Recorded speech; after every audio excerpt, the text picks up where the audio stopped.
Live from Tampa Bay's streaming news leader, this is ABC Action News, taking action for you. He told me that if he had complete autonomy, I would burn in hell with all the blacks and Jews and Hispanics and everybody else. Under arrest, a nationwide manhunt for the mail bomb suspect ending in Florida. New tonight, accounts from people who know the suspect. At this 11 o'clock hour, authorities hope the attack on our country is now over. Cesar Sayoc was put in handcuffs at an auto repair shop in South Florida just only hours ago. And right now, he's likely being questioned by detectives. It was a cross-country search for the person responsible for sending bombs in the mail. President Barack Obama, former Vice President Joe Biden, former Secretary of State Hillary Clinton, and CNN, all recipients. More bombs were also intercepted hours ago. And we have team coverage tonight on the suspect's arrest and his past run-ins with authorities. ABC Action News reporter Carson Chambers live in the Satellite News Center with new information on his past. Carson? Well, authorities believe that the suspect had been living in his white van for quite some time. He had been a road manager for male exotic strippers, but was recently working for the last 2 months in a South Florida strip club. Shock and disbelief.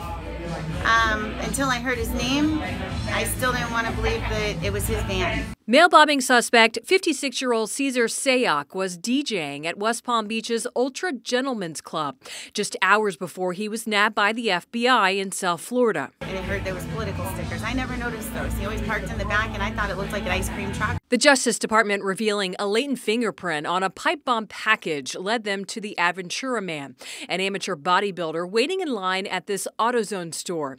Sayoc's white van nearby plastered with stickers denigrating Democrats and CNN. Today's arrest doesn't mean we're all out of the woods. There may be other packages in transit now. But Sayoc's criminal history dates back 3 decades, including illegal possession of steroids, grand theft, and tampering with evidence. We found multiple mugshots, including this one for making a bomb threat over the phone. Sayoc contacted Florida Power and Light and threatened to blow up FPL, according to this 2002 arrest affidavit from Miami-Dade County. It says he boasted the attack would be worse than September 11th. And we also know that the suspect voted in the 2018 primary in Miami-Dade County. We know that although he was charged with a felony back in 2013, he pled no contest and did not lose his voting rights. I'm Carson Chambers, ABC Action News. Carson, thank you. Federal agents swarm a South Florida apartment complex in their quest for answers into what would prompt someone to send bombs to American political leaders. Amy Lippman reports from Aventura with new reaction from someone close to the suspect's family.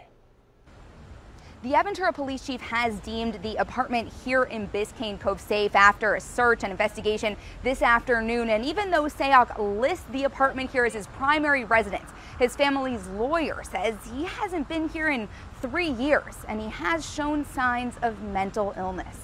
All eyes on Cesar Sayoc across the United States. This is shocking. And here in Aventura, his family's lawyer says nobody was more shocked to hear Sayoc is being accused of sending several packages with pipe bombs than his own mom. This is a family that loves their community, loves Aventura, loves Florida, loves America.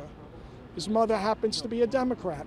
They're in shock at their son's behavior. Sayoc's mom lives in an apartment here in Biscayne Cove. It underwent a thorough search by the bomb squad Friday. The residence in question has been deemed safe, and all of our residents are safe. But Sayoc's mom wasn't home because she had a pre-planned surgery Friday morning. I just left her at the hospital. She was actually crying. She cannot believe this has occurred. It is beyond her wildest nightmare. Her attorney, Ron Lowy, says Sayoc hasn't even been to this apartment in years. He's been estranged from his family, showing signs of mental illness, but unwilling to get help. The mother thinks it's very sad. He's been very sick. They've tried to get him treated. He's refused to even be evaluated all these years. He's told his mother that he hates her. That was their last communications. Lowy represented Sayoc back in 2002 when Sayoc was charged with calling in a threat to Florida Power and Light, but he says he does not intend to represent him in this upcoming federal case. Reporting in Aventura, I'm Amy Lippman. And this man could spend the next 5 decades in prison if he's found guilty. You can count on ABC Action News to bring you any new updates on this story on our free mobile app.